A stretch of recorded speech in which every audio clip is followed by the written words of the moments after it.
Les va, esta es la segunda parte de la clase sobre sociología de la policía.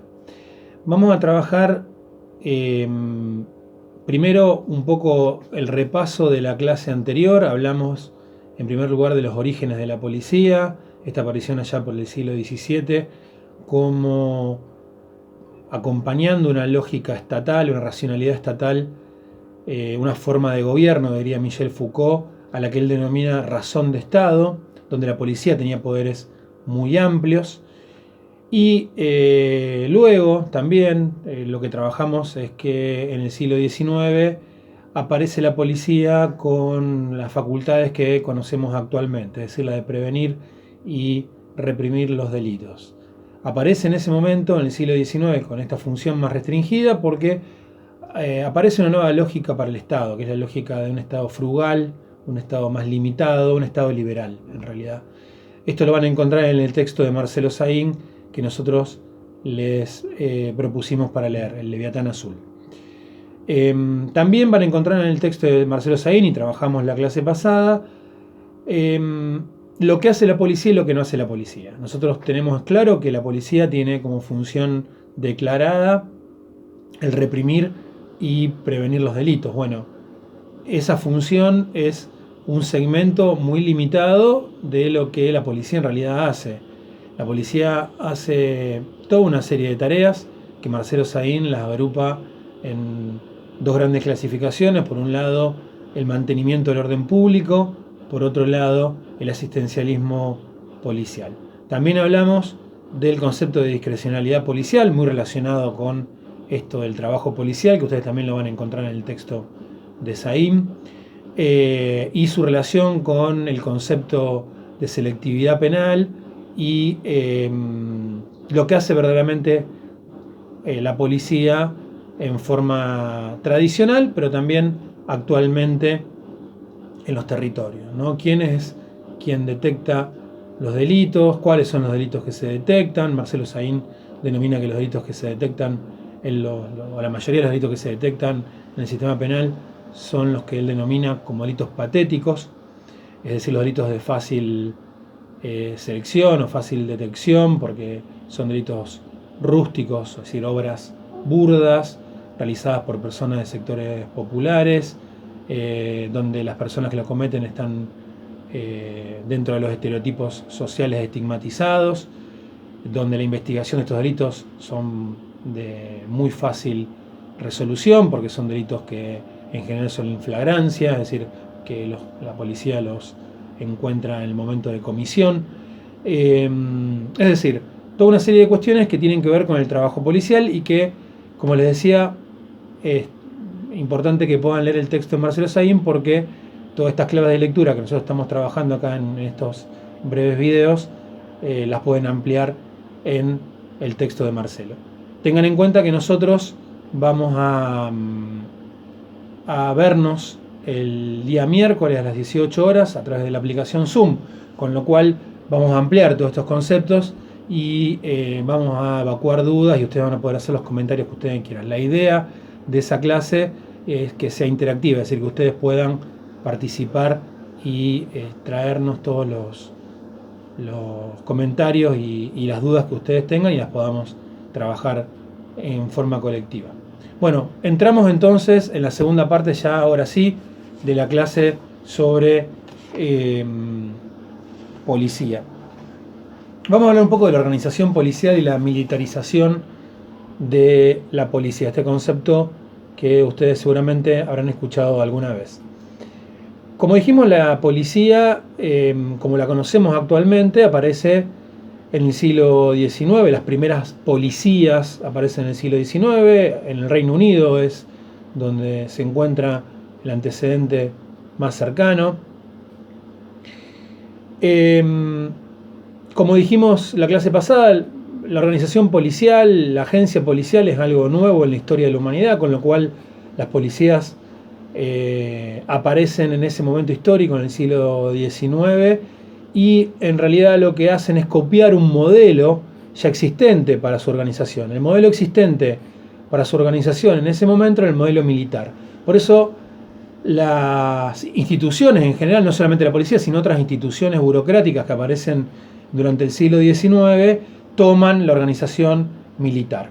Por lo tanto, tanto la organización como los discursos y las prácticas toman esta línea o esta forma militarizada.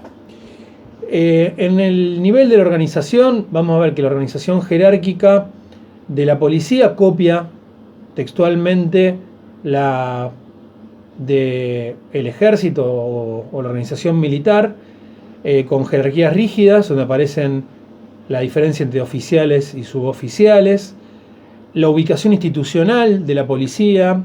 Ahora eso se transformó porque existe un Ministerio de Seguridad, pero hasta hace no mucho tiempo la policía se encontraba ubicada en el Ministerio del Interior o incluso en el Ministerio de Defensa en sus comienzos. Aquí en la provincia de Santa Fe estaba dentro del Ministerio de Gobierno, justamente hasta el año 2008, es decir, hasta no hace mucho tiempo la policía todavía estaba en esa ubicación institucional. La estructura militarizada también internamente, es decir, la división por brigadas, la existencia de un Estado Mayor también es algo que copia la organización militar.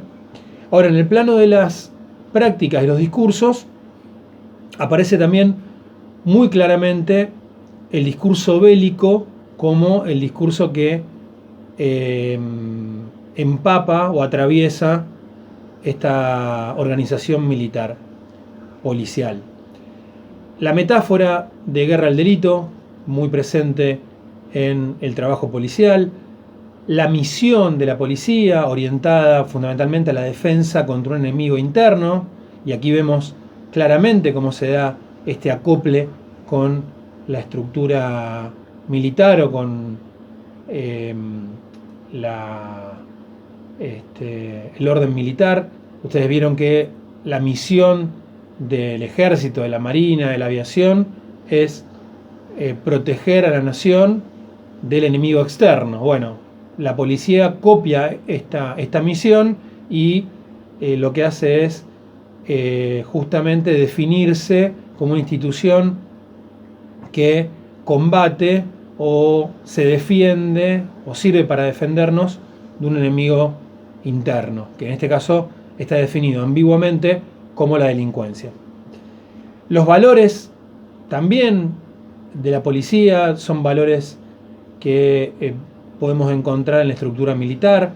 La valorización del policía valeroso, el policía arrojado, el policía que es obediente, ¿no? que hace caso a las órdenes sin chistar y que se juega la vida en su trabajo, ¿no? La vocación militar y policial, y la idea de que la actividad policial, y esto también tiene que ver con una idea militar, está relacionada con la ocupación del territorio, es decir, más seguridad, mejor defensa ante el enemigo interno es más ocupación del territorio.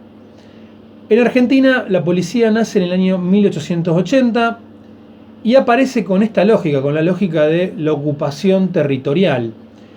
Es decir, la policía en ese momento histórico de extensión de las fronteras nacionales, ustedes saben que es el momento donde se consolida el Estado-Nación en la Argentina, luego de las guerras entre unitarios y federales, las luchas entre provincias y demás. Es el momento donde se consolida el Estado-Nación argentino y ahí es donde aparece entonces la policía como una forma de llevar a los territorios de campaña, los territorios rurales, los territorios donde muchas veces estaban estaban viviendo los pueblos originarios y donde el Estado-Nación pretendía extender su dominio. Aparece la policía como una forma de ocupar el territorio y llevar el Estado a donde no existía el Estado, ¿no? Y donde la policía ocupaba la función de gobierno. Esto es bastante claro, ¿no? Si nosotros vemos la estructura de cualquier pequeña ciudad, cualquier pequeño pueblo, vamos a ver que la policía era una de las primeras instituciones que aparecía en las localidades, ¿no? Y eso es justamente una demostración de esta lógica que yo les estoy comentando. La policía apareció en la década del 80 del siglo XIX como una forma de ocupar el territorio y de extender los dominios del Estado-Nación que en ese momento se estaba consolidando. Por eso es tan clara la aparición de esta lógica y que la policía sostiene hasta el momento de combate al delito, la idea bélica, la de defensa ante el enemigo interno. Está muy asociada al nacimiento de la policía en Argentina también a esta idea que comparte con la estructura militar, ¿no? La idea bélica. Estamos en una guerra hacia un enemigo, este enemigo es un enemigo poderoso y este enemigo es la delincuencia, ¿no? Y hay que combatirlo con violencia y ocupando el territorio. Por eso la creencia popular es que más seguridad equivale a más presencia policial física, es decir, más patrullaje o presencia de una comisaría o la presencia de un destacamento policial en alguna zona donde no puede haber comisaría. La gente, el público en general, tiene la creencia de que mayor presencia policial hace que haya una mayor seguridad. Y esto tiene que ver muchísimo con este origen de la policía. La policía aparece, como yo les decía, como una estructura que llevaba al Estado a donde no había Estado, ocupaba el territorio. Por eso nosotros mantenemos esta creencia. En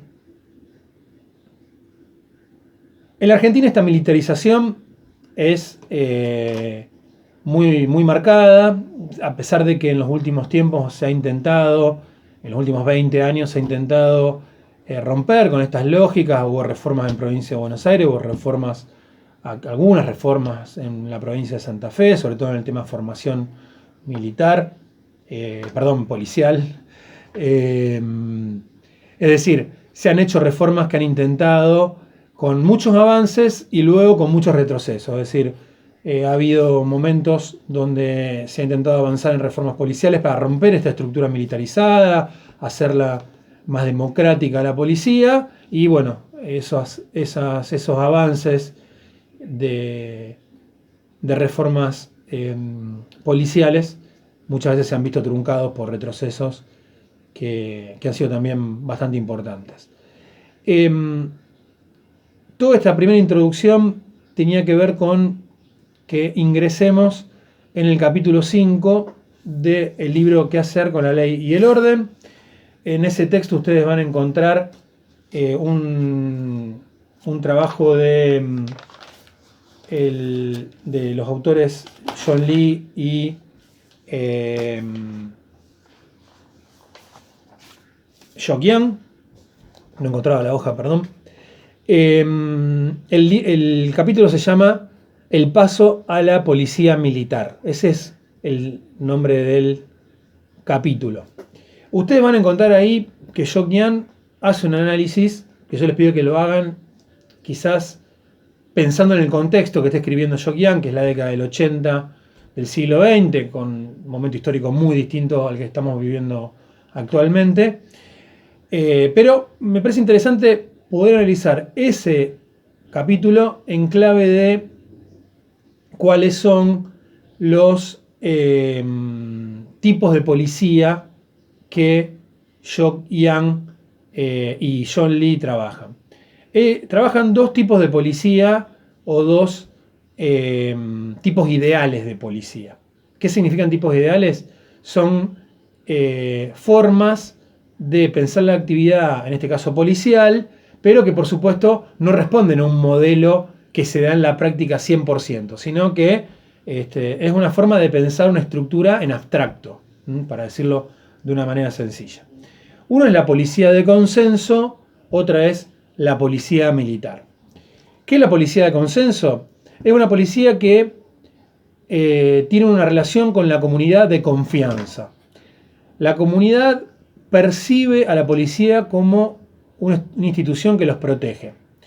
Esto genera, dice Yokyang, apoyo en la comunidad. Ese apoyo en la comunidad hace que la comunidad le dé información a la policía, le brinde información a la policía sobre lo que está pasando en el barrio, sobre lo que está pasando en los territorios, le brinda información sobre el delito, sobre las personas que cometen delitos. Y esto mejora la tarea preventiva de la policía. Obviamente, dice Yogian, al tener más información, la policía puede actuar en forma mucho mejor. Al mejorar la capacidad preventiva de la policía, mejora la detección de los delitos. Y al mejorar la detección de los delitos, hay una sensación de certeza de la detección, es decir, de menor impunidad por parte de la población, y esto hace que se forme un círculo virtuoso porque se acrecienta la confianza y el público en general va a brindar apoyo a la policía, va a brindar información, y esto va a seguir generando una mejor situación en relación a la seguridad en un barrio. Ahora, Yogian va a decir que, y esto lo va a poner en contexto, va a decir que la policía inglesa, de ser una policía de consenso, se fue transformando en una policía militarizada, porque la policía militar, dice Yogian, tiene que ver, desde su punto de vista, Yogian y John Lee, tiene que ver con una comunidad que percibe a la policía como violenta. Una comunidad que percibe a la policía como corrupta. Una comunidad que percibe a la policía como una institución que no brinda respuestas, por ejemplo.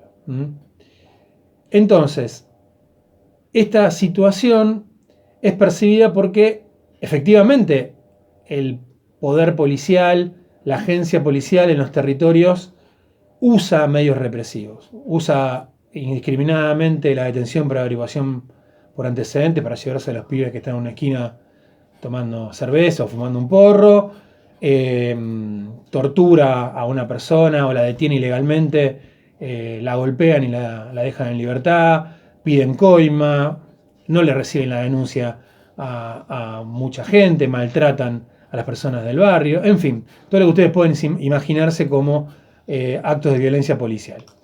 Esto genera falta de apoyo en la policía, miedo a la policía concretamente, desconfianza en la policía.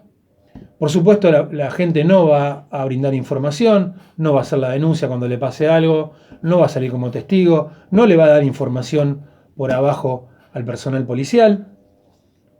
La policía entonces, para cumplir sus funciones y para obtener información, lo va a hacer o por medio del azar, es decir, detener a alguien y justo encontrar un arma o detectar algún delito, o bien por medio de la tortura y la coacción va a obtener información de personas del barrio, va a detener personas aferrándose a estereotipos, es decir, con el olfato policial, detectar a través de lo que la policía llama portación de cara, es decir, a través de la técnica de la sospecha, como dice Máximo Socio.